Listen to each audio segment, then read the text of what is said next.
Bom dia, oitavo ano, tudo bem? Vamos dar início a mais uma semana de estudo e essa semana a gente inicia com um novo material já disponível para a realização das nossas atividades. O material do mês de maio já se encontra disponível lá no Palma Homeschool, então vou postar lá no grupo também esse material em PDF. Lembrando que a escola também, em breve, acho que essa semana ainda já deve estar começando a distribuir esse novo material, ok? Mas desde já a gente já vai dar início aos nossos estudos relacionados a esse material. Então, bem, a primeira coisa que eu vou falar aqui hoje sobre um tema muito importante, um conteúdo importante, que a gente vai fazer inicialmente uma revisão. Que conteúdo é, professor? Os conjuntos numéricos. Mas, professor, estou cansado de tanto falar de número, de conjunto numérico. Mas mesmo assim ainda tem muita gente que tem dificuldade de interpretar algumas coisas relacionadas aos conjuntos. Então vamos lá. Primeira coisa, vamos falar sobre o primeiro conjunto numérico que a gente estuda, gente. É o conjunto dos números naturais. Pessoal, quando você vê esse símbolozinho aqui, ó, um Nzinho com tracinho aqui, ó, bem bonitinho assim. Isso aqui, ó, um N bem assim, ó. Pronto. Isso aqui, esse símbolo representa o conjunto dos números naturais. Mas, professor, o que são os números naturais? É o primeiro conjunto que você estuda. É do zero até o infinito. 0, 1, 2, 3, 4, 5, 6, 7, 20, 25, 40, 45, 1 milhão, 1 milhão 250, 1 bilhão e assim sucessivamente até o infinito. Apenas valores positivos, inteiros e positivos, ok? Então, esse é o conjunto dos números naturais. Os naturais vai do 0 até o infinito. Ah, professor, eu pensei que era do 0 até o 9. Do 0 até o 9 são os algarismos. E com esses algarismos você escreve qualquer número natural, inclusive até o infinitésimo número natural, beleza? Então os números naturais ele vai do 0, do 0 até o infinito. É representado por quê, professor? Pela letra N. Então toda vez que eu colocar esse N, significa o quê? O conjunto dos números naturais. Professor, esse conjunto a gente começou a estudar esse ano. Ano passado, sétimo ano, que é o conjunto dos números inteiros.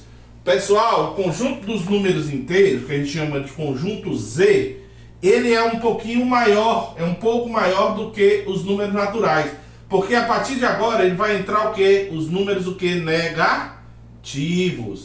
Então os números negativos, inteiros e negativos, então ele é infinito tanto para um lado quanto para o outro. Os naturais não, é só de um lado. Porque aqui ele vem, ó, menos 10, menos 9, menos 8, menos 7, menos 6, menos 5, menos 4, menos 3, menos 2, menos 1, menos 1, menos 0, 1, 2, 3, 4, e vai até o infinito, ok? Então ele vai pegar os números negativos, o zero e todos os números positivos, todos inteiros, tá? Não pode ter vírgula, ok? Então os números inteiros que é representado. Então quando você vê, ó, o Z, aí um tracinho paralelo aqui, corre.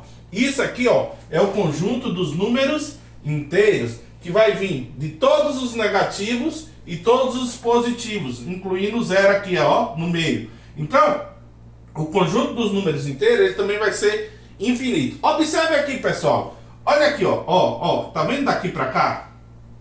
Daqui pra cá, tá vendo aqui, ó? Ah, professor, tô vendo. Esse é justamente esse conjunto. Ah, então quer dizer que os números inteiros vai conter todos os números naturais? Sim, isso aqui é justamente os números naturais. Então se eu fosse representar, ó, aqui eu colocaria todos os números naturais, que vai ser o zero e todos os números positivos. Os números naturais vão estar dentro dos números inteiros, porque os números inteiros, além de ter o zero e ter os positivos, também vai ter os números negativos. Então, ó, todo número natural pertence também aos números inteiros. Então, quando você vê um símbolozinho assim, ó, então ó, os naturais estão contidos, ó, um Czinho assim, ó, os naturais estão contidos nos inteiros. Ou seja, todo número natural também será um número inteiro. Isso aqui, ó, contido. Ok? ok? Contido. Aí se eu botasse um tracinho assim, ó, aí seria não contido, ok? Agora, se eu perguntasse para vocês, pessoal, olha só, os 5, aí eu vou colocar aí contido? Não, contido você faz de conjunto para conjunto. Quando eu quero relacionar um elemento, eu uso o símbolozinho assim, ó, esse símbolozinho é, ó. Professor, o que é que significa? 5 pertence aos naturais, ok? 6 pertence aos inteiros, porque todo natural é inteiro. Então esse é natural, esse é inteiro, também é natural. Menos 6 pertence aos naturais? Eu estou perguntando, isso aqui significa pertence. Uai, o menos 6 está aqui dentro, pessoal? Tá não. Então, ó, o menos 6 não pertence aos naturais. Então você faz um tracinho. Então, menos 6 não pertence aos naturais. E menos 6 pertence aos inteiros? Ah, professor, aí sim. Então, ó, menos 6 pertence, menos 6 está aqui, tá? Porque ele é infinito de um lado e infinito do outro. Lembrando que todos os naturais são números inteiros. Então, ó, quando você vê esse símbolozinho, como é que é ele escrito, ó? Pertence. E quando bota um tracinho é não pertence, ok? Então, esses são os dois primeiros conjuntos que a gente fala. Os números naturais, que é do 0 até o infinito, e os números inteiros, que é representado pela letra Z, que vem do menos infinito e vai até o mais infinito. Então, bem, pessoal, agora vamos falar sobre esse conjunto aqui, que é o conjunto dos números racionais. O conjunto dos números racionais, pessoal, ó, quando você vê esse símbolozinho que são todos os racionais. Pessoal, quem são os números racionais? Os números racionais, pessoal, vão ser todos os inteiros juntos, né? Do menos infinito até o mais infinito. Só que agora eu vou incluir o que? As frações, que pode aparecer também na sua forma decimal. Então ele vem do menos infinito, menos 10. Porém, agora eu vou incluir as frações, tanto negativas quanto positivas. Essas frações, pessoal, pode ser também escrita na sua forma decimal, que é o número utilizando vírgula, ok? Então, além de conter todos os naturais e inteiros, eu também vou conter agora quem? As frações. Então ficaria mais ou menos assim, ó. Vou fazer aqui, ó, os naturais, como a gente viu, que são o 0 e os positivos. Vai estar dentro dos inteiros, que vai incluir os números negativos. E agora, ó, contendo todos eles, eu vou ter os racionais, que vão ter o 0, os positivos inteiros, os negativos inteiros e as frações, tanto na forma positiva quanto na forma negativa, que pode ser também na sua forma decimal. Então, os números racionais vão incluir todos os inteiros e todas as frações, positivas ou negativas, sendo que essas frações podem ser na forma decimal. Então vamos aqui, ó, exemplo de número racional. O 3 é um número racional? É, professor, porque é inteiro positivo, é natural. O menos 3, o 5 sobre 2, o 0,8, isso aqui, ó, é uma fração na forma decimal. O 0,75, o menos 3 sobre 5, tá? Então todos esses números são números racionais. Só que o número racional que a gente vai falar agora em detalhe é esse número racional aqui, ó. Você já pegou alguma calculadora e fez uma conta e o resultado da divisão vai dar um número 0,3333 até o infinito?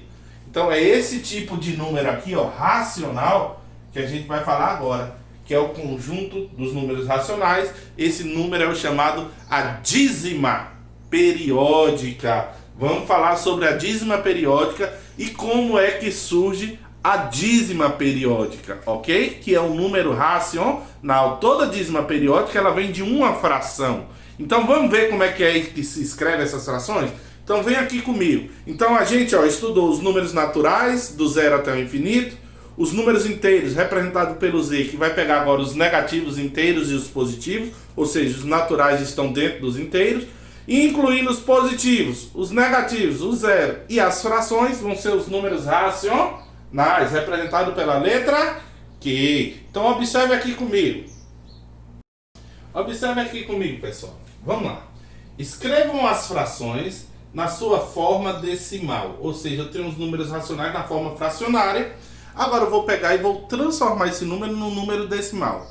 Pessoal, lembre-se, professor, como é que eu vou fazer isso? Toda fração nada mais é do que uma divisão. Fração é uma divisão em partes iguais, ou seja, 3 sobre 2 é a mesma coisa de 3 dividido por 2. Vamos fazer a divisão.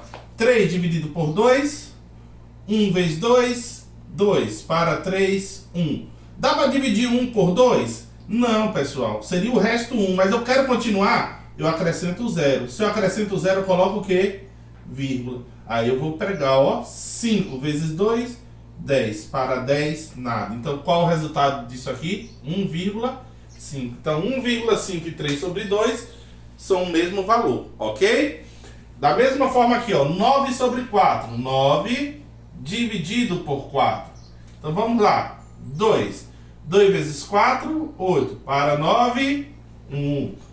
Não tenho nada para baixar. Se eu coloco 0, eu coloco o que no denominador? Vírgula. Qual o número multiplicado por 4? 2. 2 vezes 4, 8. Para 10, 2. Ah, professor, não tenho mais nada. Agora eu posso colocar o 0, ó, sem precisar acrescentar a vírgula, porque eu já acrescentei. O número só pode ter uma vírgula, ok? Qual o número que eu multiplico por 4 que vai dar 20? 5. 5 vezes 4, 20. Para 20, 0. Finalizei. Ou seja, qual o resultado aqui? 2,25. 3 quartos. Ou seja, eu vou pegar 3 e vou dividir por... Olha, professor, mas como é que eu vou dividir o 3 se o 3 é menor que 4? Lembre-se, coloco o 0. Como eu coloquei o 0, coloco o que no denominador? 0 e vírgula. Vamos lá. 7 vezes 4, 28. Para 32. Ah, professor, não dá para dividir 2 por 4. Coloco 0. E a vírgula? Já coloquei, não precisa. 20 dividido por 4, 5. 5 vezes 4, 20. Para 20, 0. Então, qual o resultado disso aqui? 0,75. E agora, 1/3. Vamos fazer essa divisão? Observa aqui comigo, ó. 1 dividido por 3. Dá para dividir 1 por 3? Não. 0, 0 e vírgula. 3. 3 vezes 3, 9. Para 10, 1. 0. 3 vezes 3, 9. Para 10, 1. 0. 3 vezes 3, 9. Para 10, 1. Ou seja, eu vou dividir isso aqui, ó. Sempre vai ficar dando isso. Nunca vai ter fim. Ou seja, aí a gente coloca aqui, ó. É 0,33333. Ou seja, é uma divisão sem fim. O nome dessa divisão aqui, ó. O nome desse número aqui, ó. É a chamada dízima periódica. A dízima periódica é o resultado de uma fração, onde a divisão vai ser infinita, não vai ter um valor final. Ou seja, deixa de ser um número racional, professor? Não, mas é um número racional diferenciado, que a gente vai chamar de dízima periódica. Por quê? Porque ela é infinita, ok? Então, a dízima periódica, 0,333.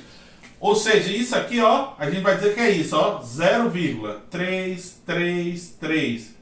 E a gente escreve assim também, ó, 0,3. Qual o número que está se repetindo? É o 3? Pronto, você não precisa escrever. Então, 0,3, aí coloca uma barrinha.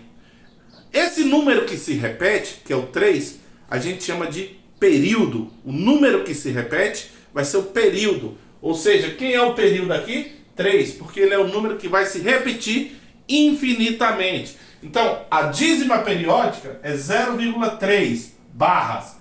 Ou seja, isso aqui é a minha dízima periódica.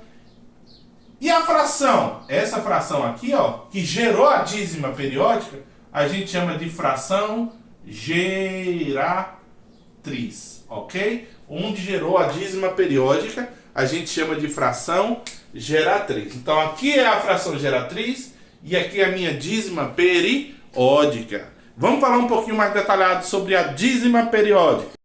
Então, pessoal, observe aqui comigo.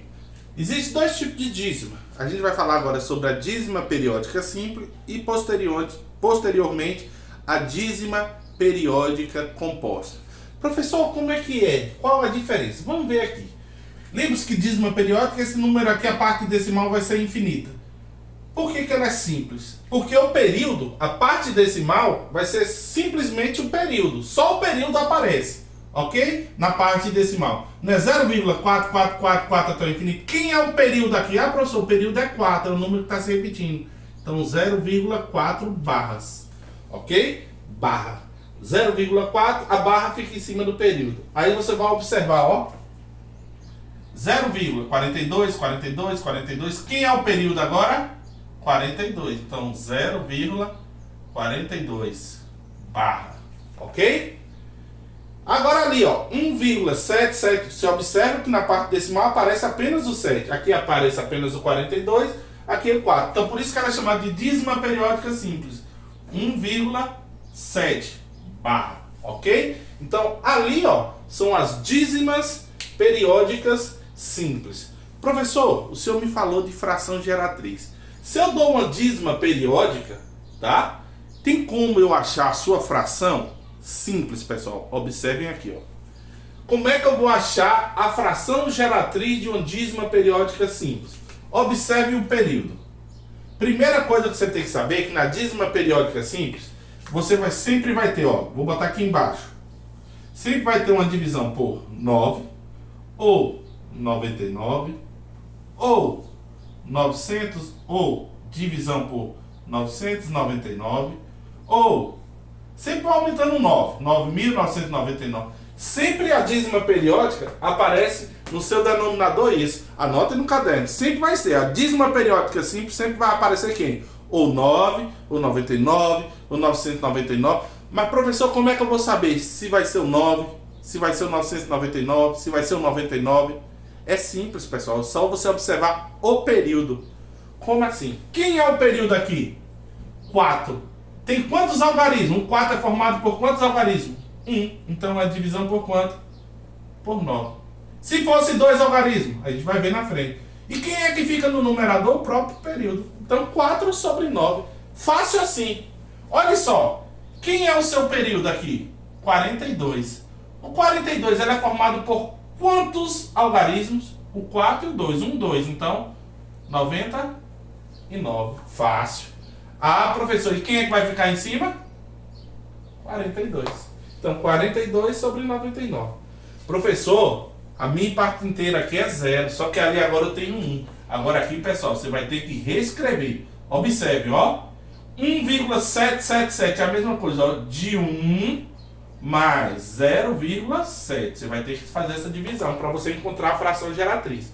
1 mais 0,7, 1,7 barra. Aí, ó, vai ficar 1 mais. Quem é 0,7? Observe como o professor falou. Tem quantos números após a vírgula? 1.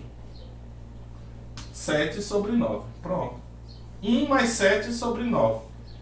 Agora aqui, ó, tira o MMC, que vai dar 9. Divide pelo de baixo, multiplica pelo de cima. 9 dividido por 1, 9. 9 vezes 9, 9 vezes 1, 9. 9 dividido por 9, 1. 1 mais 7, 1 vezes 7, 7. 9 mais 7, 16 nono. Então essa daqui é a minha fração geratriz. Então como é que eu encontro a fração geratriz? Divisão por 9, 99, 999. Depende da quantidade de algarismos do seu quê? Do seu período. Observe esse aqui, ó. Por exemplo, se fosse assim, ó. Letra D, vou botar bem aqui. 0,325, 325 e assim sucessivamente. Ah, professor, o meu período seria 0,325 é meu período. Ah, o meu período ele é composto de quantos algarismos? 1, 2, 3. Então quem é o denominador da fração geratriz? 1, 2, 3. Qual o número que ficaria em cima? 325 sobre 999. Ok? Então dessa forma é que a gente encontra a fração geratriz da dízima periódica simples. Então vem aqui, observe a diferença da simples para composta. Professor, dízima periódica composta. Observe aqui, a sua parte decimal vai aparecer um número que não se repete antes da parte periódica, antes do período. Ó, observe que aqui eu vou ter um 1, ó, que separa, que entra aqui, ele não faz parte do período. Como é que eu vou escrever? Quem é o período? 2. Você vai escrever assim, ó, 0,1 a barra só fica em cima do período. Então isso quer dizer que é uma dízima periódica composta. Observe aqui, ó, esse 32 ele não se repete. Então como é que eu ia escrever ele aqui, ó? 0,325. Onde é que vai ficar a barra? Apenas no 5, que é o período. Ok? E para finalizar, ó, 1, qual o número que não se repete? 1,21. Apenas o 1 aqui se repete. Então isso é uma dízima periódica composta, tá? Seria simples se não tivesse 1. Se fosse 0,2222, se não aparecesse esse número no período, tá? Perdão, na parte decimal que não faz parte do período. Mas professor, e agora? Como é que eu vou fazer para achar a fração geratriz? Pessoal, observe, ele é um pouquinho mais trabalhado, mas também é bem tranquilo. Observe, quem é que vai ficar? Ó, primeira coisa, vamos no numerador. Vai ser o número formado entre o número que não faz parte do período e o período, ó, no caso, o 1 e o 2, no caso aqui, ó, é só você pegar 12, menos o número que não é período, que é quem? 1. Aí observe, pessoal, olha só, o não período, ele tem quantos algarismos? Um algarismo. E o período vai ter quantos algarismos? O 2 aqui aparece sozinho, 1 e 1. Ou seja, esse aqui, ó, o não período, ou perdão, o período aqui, ó, o 2, representa a quantidade de 9 que vai ficar embaixo. Então se eu tenho 1, eu vou colocar o quê? Um 9. E o número aqui, ó, o não período, como é composto por 1, é a quantidade de 0 que vem após o 0. Como é 1, então vai ser 1. Então 12 menos 1, 11 sobre 90. Então essa aqui é a fração geratriz. Professor, ficou confuso. Então vamos lá. Vamos tentar melhorar aqui, ó. Observe. Qual o número que vai ser aqui? Primeiro, o número formado aqui, ó, 325. Menos o não período. Quem é o não período? 32. Ok? 325, que é o número não período mais o período, menos o não período. Agora observe aqui, ó. O período aqui, ó, ele tem quantos algarismos? Apenas o 5. Então você vai botar apenas o 9. E o não período tem quantos algarismos? 1, 2. Então você vai colocar quantos zeros? 1, 2. Pronto. 325 menos 2, 3. 9, 2. 293 sobre 900. É dessa forma. Ah, professor, e aquele lá? Da mesma forma, você vai fazer a separação, tá? Aí vai ficar, ó, como aqui é diferente de 0, vai ficar 1 mais 0,21. Então vamos montar, ó. 1 mais, em cima, 21 menos 2. 21 menos 2. Como os dois são compostos apenas de um número, 1, 9 e 1, 0. Então, ó, 1 mais 21 menos 2, 19 sobre 90. Ok? Vou tirar o MMC aqui, que vai dar 90. 90 por 1, 90. 90 vezes 1, 90. Mais 19. Que é igual a 109 sobre 90. Ok? Então, essa é minha fração geratriz. Ok? Então, pessoal, com isso aí você já consegue resolver as primeiras atividades lá da apostila, tá? Então, se tiverem alguma dúvida, me mandem que eu faço um outro vídeo aqui explicando direitinho para vocês, ok? Não deixem de assistir o vídeo e de fazer as atividades. Me envie lá no PV que eu vou estar aceitando as atividades no PV. Anotem todos esses conteúdos que eu passei no seu caderno como se estivesse na aula normal. Isso aí vai ajudar a captar a ideia. Beleza? Então, grande abraço a todos, tudo de bom e até a próxima aula.